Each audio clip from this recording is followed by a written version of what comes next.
palabras. ¿Para qué? Para llevar a cabo, en este caso, la palabra de Dios. Nuestra salvación depende en eso. Ustedes que me ven, dice la palabra del Señor y dice Jesucristo, ¿qué daría el hombre si ganase todas las riquezas del mundo, pero perdiere su alma? Su alma vale una eternidad. Hay que cuidarla. Hay que mejor confiar en Dios, en su palabra, y no en el hombre. No confíe en mí. Como yo dije al principio, yo soy pecador igual que usted. Pero aún siendo pecador, Cristo murió por nosotros. Y Él dijo, si me amáis, guardad mis mandamientos. Juan 14:15. Y es lo que estamos haciendo. Estamos estudiando para poder entender sus mandamientos y entonces cumplir lo que es el mensaje divino de Dios. Y para que nadie nos engañe. Para que nadie nos engañe. Muchos hombres quieren ser adorados y aceptan que otros hombres se postren delante de Él y le adoren. Pero Pedro no permitió que fuese adorado por Cornelio. Allí en Hechos capítulo 10 nos dice de que Cornelio se postró delante de Pedro y Pedro le dice, no lo hagas, levántate. Yo soy hombre igual que tú. Pero aún muchos hombres aceptan esa alabanza, aceptan esa adoración. Y si usted hace eso, usted, juntamente con esa persona, ante Dios, son anatemas. Pero Dios no quiere que usted sea anatema. El deseo principal de Dios está en la salvación de cada uno de nosotros. Primera de Timoteo 2:4 nos dice que Dios, Él quiere y es su deseo, es su anhelo. Él desea que todo hombre sea salvo y llegue al conocimiento de la verdad. Eso es lo que quiere Dios. Por eso mandó a nuestro Señor Jesucristo. Nuestro Señor Jesucristo no murió en vano. Tiene su propósito para salvar a los elegidos. ¿Y quiénes son esos elegidos? Pues los que se someten a las enseñanzas de Dios y entonces llevan a cabo esa fe. Vamos a ver ahora en Revelación, capítulo 19, versículo 10. Vamos a ver también, hablando de que los hombres aceptan ellos que se le adore. Aquí el apóstol Juan estaba recibiendo el mensaje de la profecía, entonces, de revelación.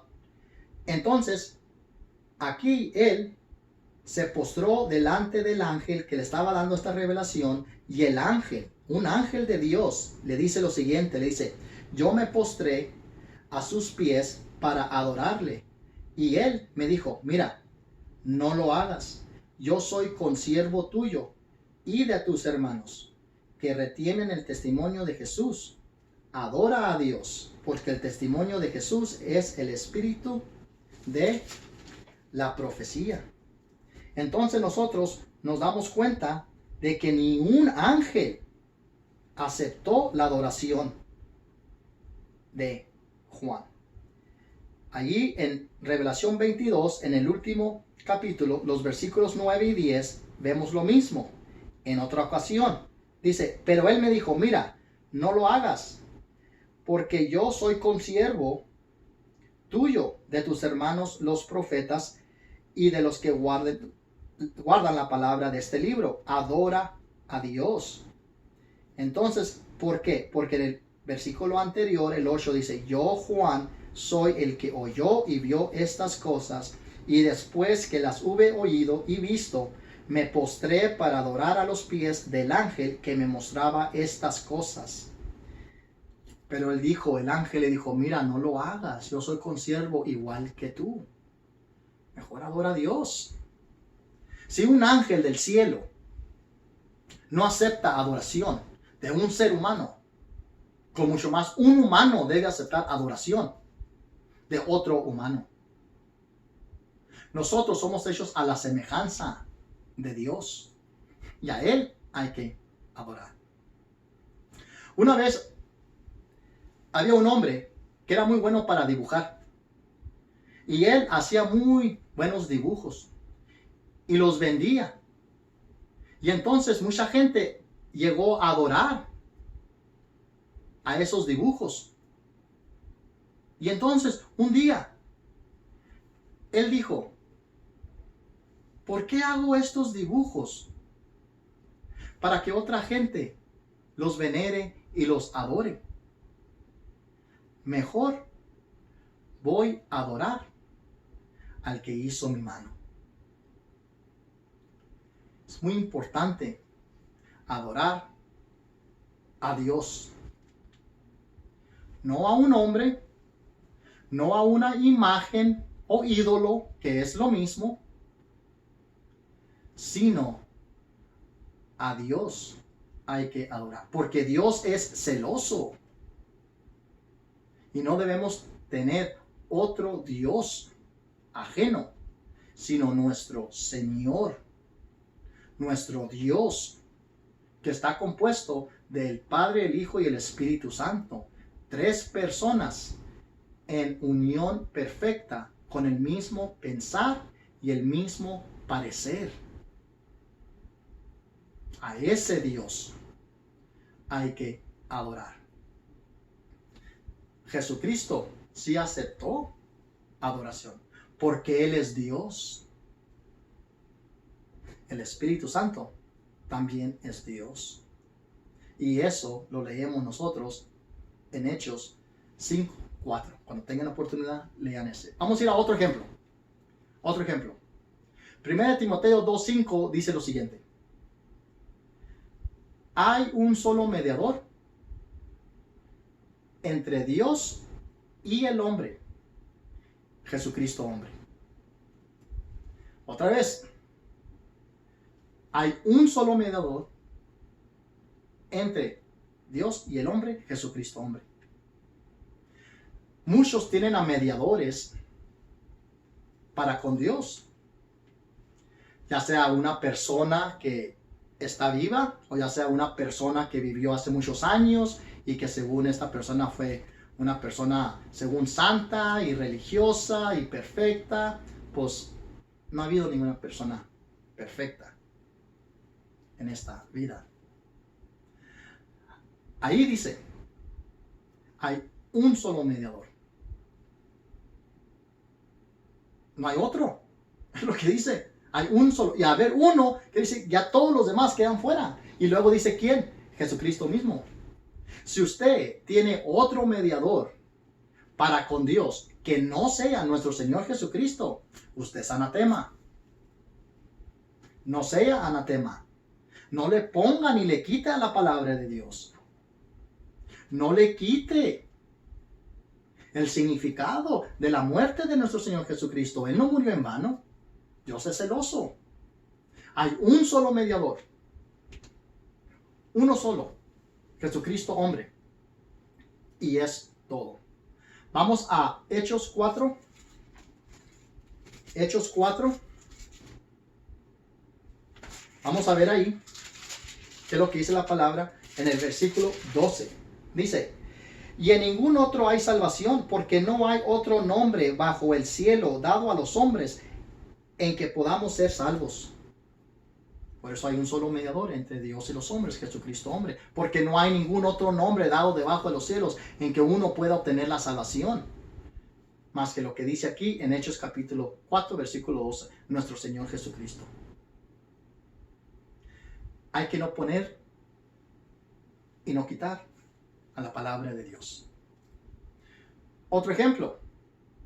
Vamos a Romanos 3. Romanos 3. Fíjense. Hay que poner mucha atención a la palabra de Dios. Romanos 3 dice el versículo 10. Como está escrito, no hay justo ni aún uno. No hay quien entienda. No hay justo ni aún uno. No hay. Y lo dice el 23. Dice, por cuanto todos pecaron y están destituidos de la gloria de Dios. Y luego lo bello del Evangelio es el 24. Siendo justificados gratuitamente por su gracia, mediante la redención que es en Cristo Jesús. Por cuantos todos, dice, pecaron. ¿Y qué pasó cuando uno pecó? Pues cuando uno peca, cae de la gracia de Dios. Por cuanto todos pecaron y están destituidos de la gloria de Dios. Al pecar, somos destituidos de la gracia de Dios. Y la paga del pecado es la muerte. Vamos a Romanos 6, 23.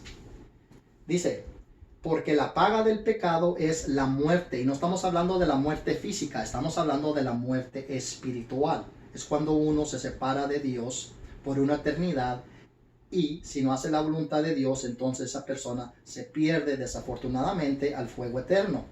Pero miren otra vez lo bonito del Evangelio. Aunque sabemos que la paga del pecado es la muerte, dice, mas la dádiva de Dios es vida eterna en Cristo Jesús, nuestro Señor, o Señor nuestro.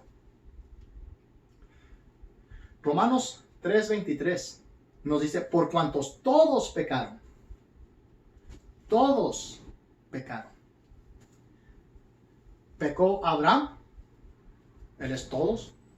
Pecó Isaac, pecó Jacob, Pedro, Pablo, usted, yo, José, María, los hermanos de Jesús, Ruth, Esdras, Nehemías, Noé, Moisés, David, Salomón, ¿pecaron? Sí. La palabra dice, por cuantos todos pecaron, todos, y están destituidos de la gracia de Dios. Vamos a Romanos 5, Romanos 5, 12. Fíjense lo que dice Romanos 5, 12. Dice Romanos 5, 12, dice lo siguiente. Dice, por tanto, como el pecado entró en el mundo por un hombre, y por el pecado la muerte, así la muerte pasó a todos los hombres, por cuantos todos pecaron. El pecado no se puede hereditar. Ezequiel 18:20 y también el versículo 6 nos dice que el alma que pecare, esa alma morirá. Los pecados de mis padres yo no voy a ser responsable, y los míos, mis padres no van a ser responsables. Yo voy a ser responsable de mis propios pecados para con Dios, y ellos de los de ellos, y mis hijos los de ellos, y los de usted. Y aquí dice que el pecado entró al mundo y pasó a todos los hombres, por cuantos todos pecaron. ¿Se fijan ustedes? Muchos usan este texto para decir que un niño nace con pecado, y por lo tanto se tiene que bautizar para quitarle el pecado. ¿Pero qué pecado? ¿Para quitarle qué pecado? Sí, el pecado entró al mundo y pasó a todos los hombres. ¿Pero por qué? Ahí nomás termina el texto. No, dice por cuanto todos pecaron. Por eso pasó el pecado a todos los hombres, porque ese hombre también pecó. Ahora tenemos que nosotros saber el significado de lo que es el pecado. Y la palabra nos enseña a nosotros que el pecado es la transgresión o la infracción de la ley de Dios. Pecado quiere decir que ha fallado al blanco, ha errado. Eso es lo que quiere decir pecado. es la transgresión de la ley de Dios, es desobedecer la ley de Dios. Entonces, ¿qué es la ley de Dios? Si un niño tiene pecado, entonces quiere decir que ese niño ha transgredido la ley de Dios. Bueno, ese niño, ¿cómo, por qué o cuándo pecó? Tal vez el niño mintió, tal vez el niño robó, el niño mató, el niño deshonró a su padre y a su madre, el niño usó el nombre de Dios en vano. ¿Qué pecado? Tal vez el niño dijo una mala palabra, o tal vez el niño empujó a alguien, lastimó a alguien. No, un niño nace sin pecado. Un niño nace santo, nace sin pecado. En Mateo capítulo 19, Jesucristo dice, no impedáis a los niños venir a mí, porque de tales es el reino de los cielos. No impidáis, dice, no impidáis que los niños vengan a mí, porque de ellos es el reino de los cielos. El carácter de esa criatura debe de estar en nosotros. Nosotros debemos de reflejar el carácter de los niños, porque el carácter de los niños refleja el carácter del reino de Dios.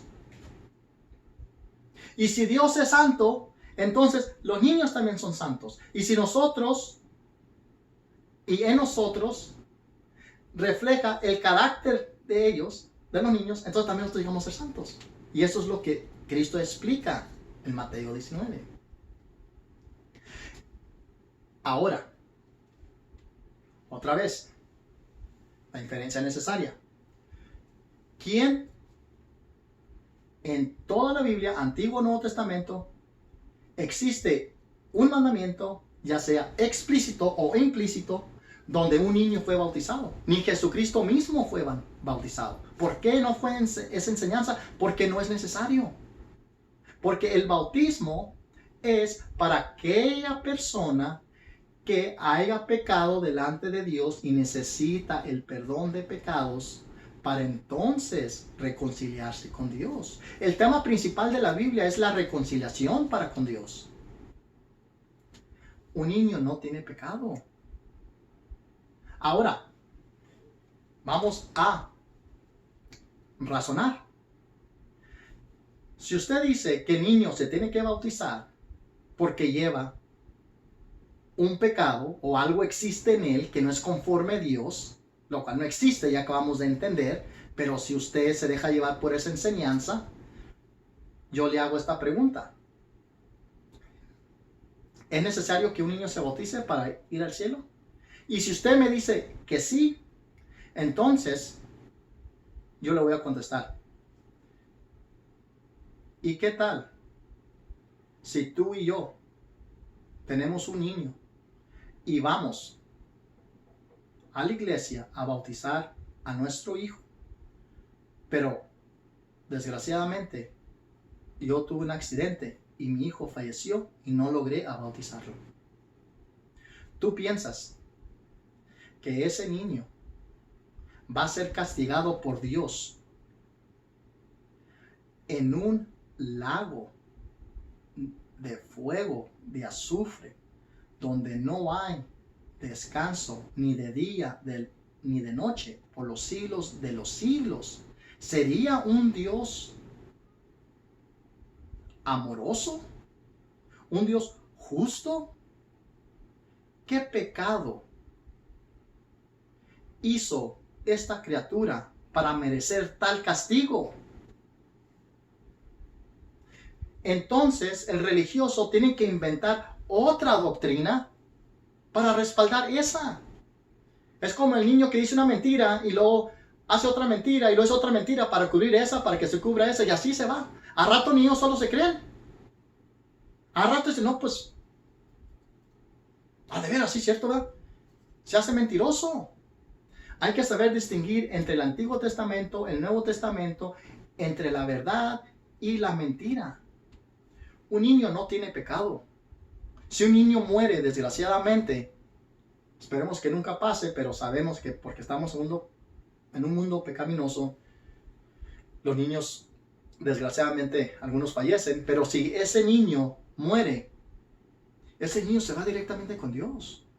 Él no tiene que dar cuentas. ¿De qué va a dar cuentas? ¿De qué va a dar cuentas? ¿Qué hizo?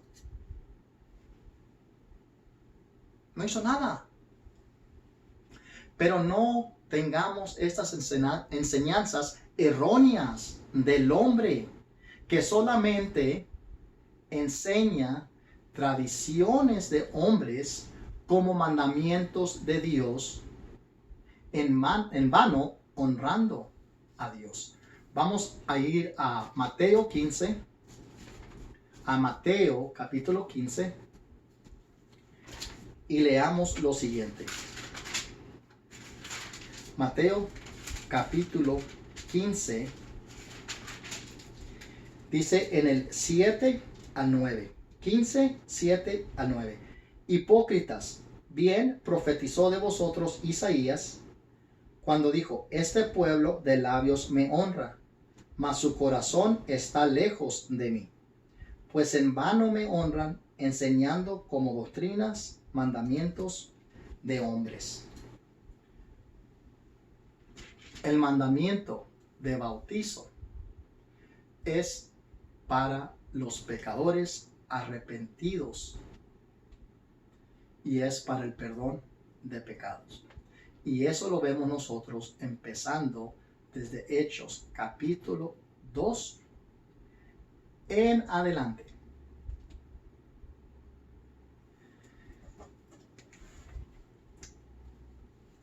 Ahora, vayamos a otro ejemplo. Muchos confunden la palabra como en Mateo capítulo 24. Allá adelantito donde estamos, Mateo 24. Y usan estos textos para decir que es el fin del mundo. Por ejemplo, dice el versículo 27, porque como el relámpago que sale del oriente y se muestra hasta el occidente, así será también la venida del Hijo del Hombre. Porque donde quiera que estuviere el cuerpo muerto, allí se juntarán las águilas.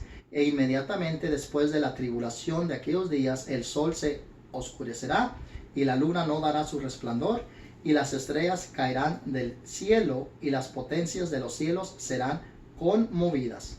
Entonces aparecerá la señal del Hijo del Hombre en el cielo, y entonces lamentarán todas las tribus de la tierra y verán al Hijo del Hombre viniendo sobre las nubes del cielo con poder y gran gloria.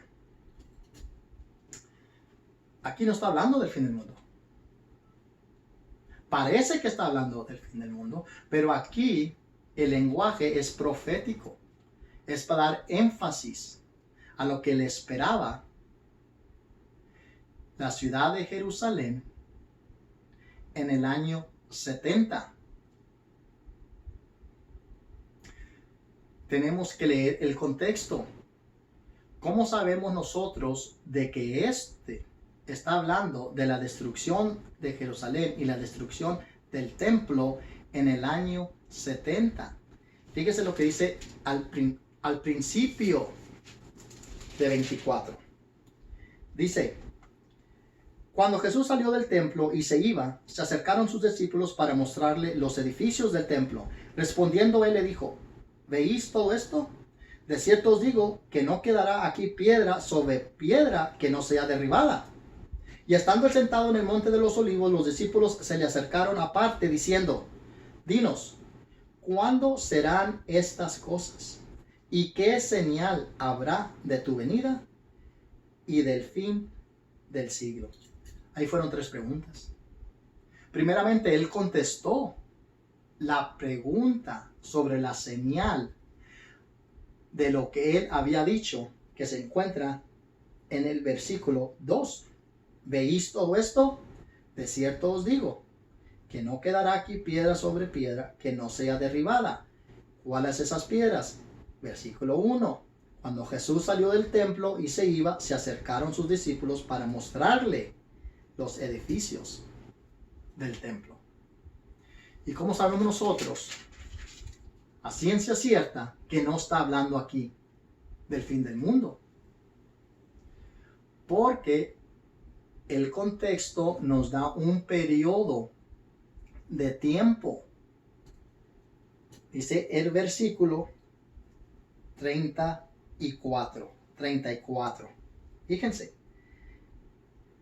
De cierto os digo que no pasará esta generación hasta que todo esto acontezca.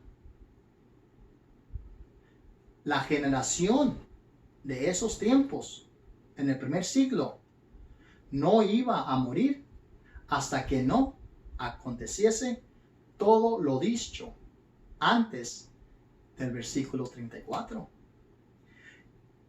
No está hablando del fin del mundo. Si usted lee el contexto, ahí nos dice que va a ser y que tal vez que no sucediese en el día de reposo, y que mirasen los tiempos, y que si uno estuviese en Jerusalén y pasase esa tribulación, que huyan a los montes. Lean el contexto. En el fin del mundo, ¿quién va a huir a los montes? En el fin del mundo, ¿quién estará guardando el día de reposo? Nadie. Está hablando de la destrucción del templo de Jerusalén en el año 70. El 3 de agosto, y algunos dicen que es el 5 de agosto del año 70 después de Cristo, el general Tito del ejército romano entró a Jerusalén y derrumbó y destruyó Jerusalén con el templo. Tito en ese tiempo era el hijo de Vespasiano.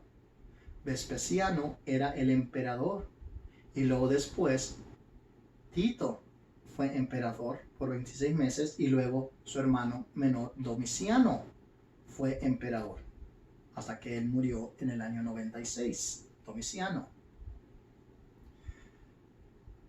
Entonces, al destruir Jerusalén y el templo, no existe judío ahorita que pueda decir de que él es de cierta tribu o de cierto linaje, porque no lo puede comprobar, porque ya no existe el judío y el gentil, solamente existe el cristiano, el Hijo de Dios. Entonces, ¿cómo va a ser el fin del mundo? Pues nosotros ya sabemos que el fin del mundo, dice Cristo, a continuación, después del 34, ya contesta la otra pregunta que se le hizo al principio del capítulo, aquí 24. Y él dice que el fin del mundo entonces será como en los días de Noé, que se casaban y se daban en casamiento. Y también nos dice que será como ladrón en la noche, que vendrá sin que nadie lo espera. Entonces, si el fin del mundo va a ser como ladrón en la noche, el ladrón viene cuando nadie lo espera, entonces nadie sabe cuándo es el fin del mundo. Y con esto en mente, vamos al siguiente ejemplo, que puede ser un poco difícil, pero no imposible. Revelación 1:1. El libro de Revelación fue escrito porque los cristianos del primer siglo eran perseguidos por el emperador romano, y ellos eran encarcelados, ellos eran matados. A ellos los mataban, porque ellos no rehusaban decir de que Cristo era su Señor, su Dios. En ese tiempo, el emperador trató de unificar al imperio romano. ¿Y cómo él unificó al imperio romano? Pues ya tenía el lado del ejército, tenía la potencia mundial de esos tiempos. Entonces lo quiso unificar por medio de la religión. La religión falsa es el profeta falso. Y esa religión, César mandó a que todo comerciante que quería hacer negocio una vez a la semana tenía que prender incienso y ponerlo a los pies de la estatua o la imagen de César y decir: César, tú eres mi Dios, tú eres mi rey. Algo que ningún cristiano en el primer siglo iba a decir o se iba a someter. El cristiano, que sí era cristiano, daba su vida por Cristo. Entonces los cristianos estaban ellos aclamando a Dios: Señor, ¿cuándo tú vas a vengar esto? Hemos dado todo.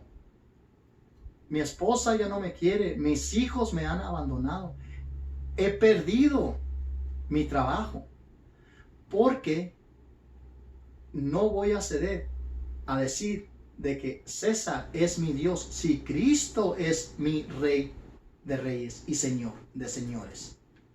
Entonces Dios, a través de esta revelación dada a Juan, el apóstol Juan, les dio esperanza. Y aquí nos enseña a nosotros muchísimo. Y este libro de revelación, no miento, es difícil. Pero este libro de revelación no apunta hacia el fin del mundo, apunta hacia atrás, hacia la cruz. El Antiguo Testamento apunta hacia adelante, hacia la cruz, y todo lo del Nuevo Testamento apunta atrás, hacia la cruz. Porque el personaje principal de la Biblia es Cristo crucificado. No que van a pasar estas cosas al fin del mundo. Nadie sabe cuándo va a ser el fin del mundo. Mismo Jesucristo dijo allí en Mateo 25, 24 y 25. ¿Qué es lo que dijo? Ni los ángeles, ni aún el Hijo del Hombre sabe cuándo va a ser el fin del mundo. Solamente mi Padre que está en los cielos.